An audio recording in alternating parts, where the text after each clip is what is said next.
for a minute. Thought was gonna have to start over. I thought they was trying to shut us down. Nah, we're Yo, good. We're good. shout out to the Messiah All Stars. Okay. Shout out. All right. Day two. Day two. It's good to be you.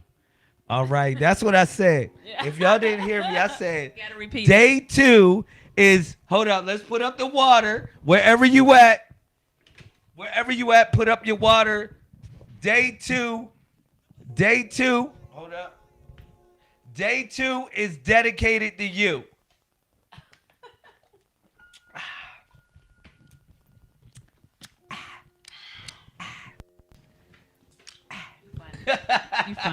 You funny. Oh, man. What's up? Shout out to everybody watching in the YouTube and the Facebook. What's going on? You been? Peace to all the all-stars. I appreciate y'all, man. I'm feeling really good. Today's day two. Yeah. Today's all about the self, all right? Of course, you know, I want to break down some knowledge, some information in the Messiah Code, all right? What it represents for today, the information, okay? Shout out to Marigo. There she go. Marigo, my Negro. What's up? Who in here? Share the video, man. Let's get it popping. Let's get it really popping. You in the YouTube, share the video. You in the TikTok, share the video. You in the Facebook, invite, share the video. Let's get it popping. Can I get a like, a thumbs up? Let's get the algorithm really shaking.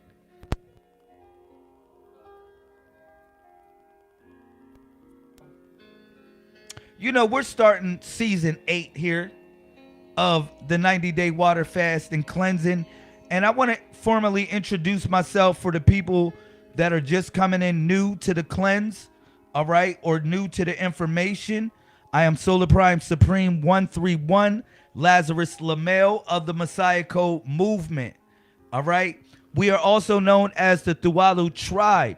Now, if you want to know what Dualu means collective consciousness or divine manifestation. So it's not selective to any bloodline, more or less. It means collective consciousness or divine manifestation. All right. So you got it, Queen. I got what? Introduce yourself. What? Go ahead. I thought you were gonna introduce me. You should have introduced me first. Go ahead. I'm listening. You can do it. You got it. Okay, I'm Solar Prime Supreme 327, Thea LaMel. All right. I like it. I should have put a little drum line on there to make it a little fire. Shout out to all the Purple Heart Squad in the building. I see you. Shout out to all the Purple Heart soldiers. I really appreciate the love. You know what it is. Make sure your heart is beating purple. All right? Beating purple. So I got a little something I wanted to talk about. I wanted to say to the community before we begin. And she's going to read from the 90-day water fast and cleansing book as well. All right. But I'm going to just say a couple things and we're going to get started. All right. On the discussion. And yes, please, if you do have your book, bring it out and, join us in the read. What page are we on, babe? We're on page 99. Page 99. If you have your book, we are starting from page 99. If you have your Revenge Body book. All right. So I'm going to say a little something and then she's going to begin to read from the book. Okay. So first of all, I'd like to say Ucha and salutations to the primes. Okay. When we speak of the self, we often think of something obvious. We say, be yourself, know yourself, and we assume we understand what that means. But tonight, I want us to dig deeper. I want us to step back, way back, and look at the origins of the word. Not just in the English language, but in the sacred languages that have carried this idea for thousands of years. All right? From the ancient Hebrew, nephesh, to the Arabic, nafs, to the Egyptian, ka, the self has always been more than a simple idea of me. Okay? It's tied to something far greater, something sacred. It's tied to spirit, to breath, to life itself. And when we talk about self tonight, we're not just talking about the mind. We're not just talking about the body. We're talking about the connection between the two, the way the spirit weaves itself into the flesh, how consciousness embeds itself into the physical world to create a living, breathing being. Okay? But there's a difference we need to acknowledge. The difference between self and the soul. Let's take a moment to reflect on that. Okay? The self, Nasuf, comes from the breath. It is the part of you that is engaged in life's daily struggles. The part of you that feels joy, pain, doubt, and triumph. It is tied to your identity, your ego, the roles that you play in the world. But the soul is something deeper. Okay? In Hebrew, it is called the roach, the soul. In Kemet, they knew it as Ba, the eternal essence. The soul transcends the temporary experience of the self. While the self wrestles with its place in the world, the soul remains rooted in eternity, connected to something infinite. Now you might ask, why does this matter? Because the teachings of the Messiah Code show us that to evolve, we cannot abandon the self, nor can we stay stuck in it. We have to solar stand its purpose. The body of the Messiah, which holds 31 sacred positions, nodes of transformation, reminds us that the self is a bridge. It's what allows the soul to experience growth. The number 2, which guards the shin of the Messiah, holds the key of balancing the self and the soul. Let's talk about the number 2, because we on day 2, right? Day 2 is Nasuf, the self. Remember, it guards the shin of the body of the Messiah, y'all. All right? So 2 is balance. 2 is partnership. Okay? 2 is a dynamic between the self and the soul. Between what is temporary and what is eternal.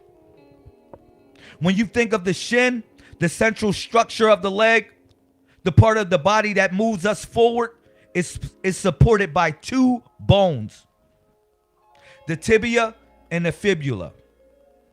One bone can't hold the weight, but together they give us strength. You hear me, Messiah? They give us motion. And that's what the number 2 represents in the body of the Messiah. The shin doesn't just move us physically. It's a symbol of spiritual movement, of ascension.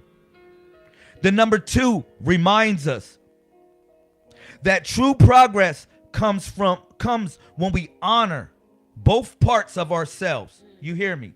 Positive and negative.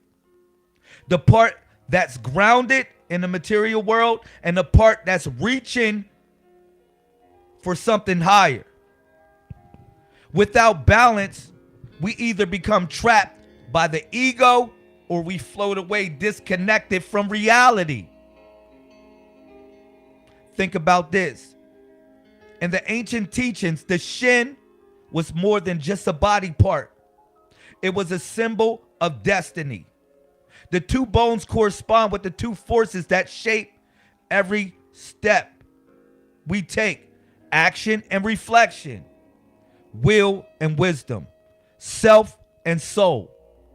The number 2 teaches us that these forces are not an option. They are partners. They are guardians of our progress. All right?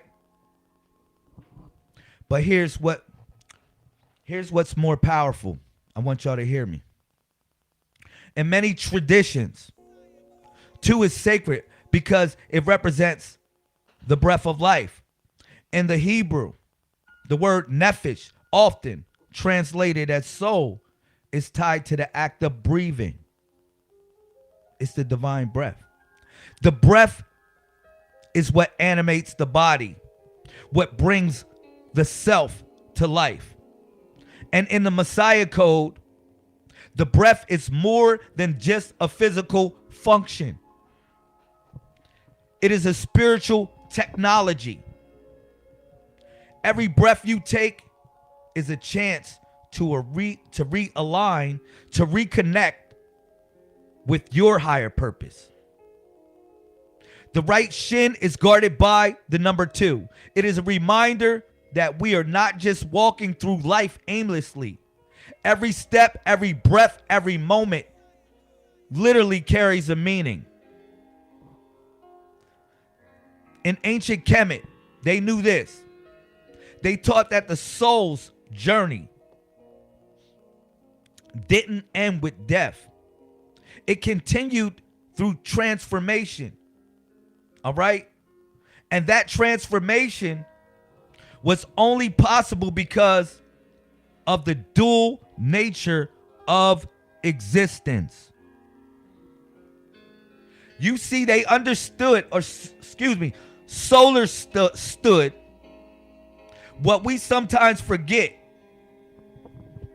We need both the self and the soul.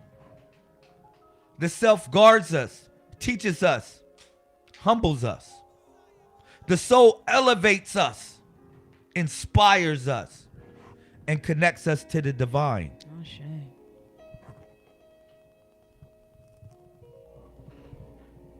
So what does it mean for us today, as far as the number 2, Nasuf? Okay? It means we have work to do. Because often we get stuck in one side or the other. We either become so consumed by the self, by our ambitions, our fears, our desires, that we lose sight of the bigger picture. All right? Or we retreat into the spiritual, thinking we can escape the struggles of this world. Come on. But the number 2 reminds us that there is no escape. There is only integration. The shin of the Messiah, all right, is there, the shin of the Messiah is there to guide us. Think about it, okay? It is a point where the physical and the spiritual meet, where the self and the soul work together to move us forward. The number 2 teaches us that it's okay to wrestle with doubt, to feel the pull of the material world. What matters is that we keep moving. All right? What matters is that we don't lose sight of the soul as we navigate the complexities of self. And so I ask you tonight, are you honoring both sides of who you are? Are you listening to the breath within you, the spirit that animates your journey? Are you balancing your desires for progress with wisdom and reflection? Because if we're going to talk about the path laid out by the Messiah code, we have to walk it, both feet planted firmly on the ground. All right? Our eyes lifted up towards the heavens. The ancients, if you go back to the ancients, right? They left us a map. The Messiah code gives us tools. If they gave us the map, the Messiah code gives us tools. but it's up to us literally to take the steps. Remember, the first number was the foot, right? So the first thing is you taking a step, a journey within yourself. All right? To breathe deeply, to honor the self without losing the soul. To guard the shin, Okay. not just as a physical structure, but as a symbol of our commitment to balance and growth. All right? Let's walk forward together, balanced, aware, and ready to embrace both who we are and who we are destined to be. Messiahs. Science. Cool. All right? All right. Okay. You ready? Well, okay. All All right. right. Yeah, let's get it. Okay. Let's get it. All right. Let's get it. Let's get it. Okay. Day 2. All right. Nasuf, self. 2 times 2 equals 4. Anuki Naju Mulfi Ku Du Dig Nakbu. I am successful in all that I do. Supreme grand mathematics, wisdom. Wise words spoken, experience from situations and events lived. B. Born. Any mental thought coming into reality through a material substance. On day 2, Nasuf, we delve into the realm of wisdom, where wise words and actions are born from life's myriad experiences. Wisdom here is not just an accumulation of knowledge, but the practical application and understanding derived from living through various situations and events. The affirmation Anuki Naju